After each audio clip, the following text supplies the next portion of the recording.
1.5 বছর থেকে 3 বছর বয়সটা কিন্তু শিশুর ব্রেনটা স্পঞ্জের মতো থাকে, অর্থাৎ সে যেটাই পায় সেটাই শুষে নেয়। কিন্তু প্রশ্নটা হলো সে পাচ্ছেটা কি বাড়িতে?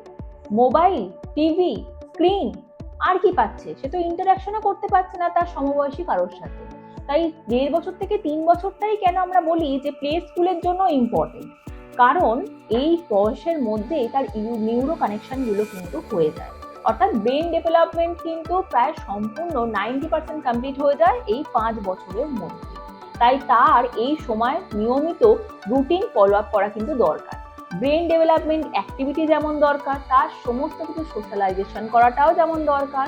এছাড়াও তার রাইমস, ডান্স, মিউজিক, এগুলো আস্তে আস্তে আইডেন্টিফাই করাটাও কিন্তু তার খুব দরকার।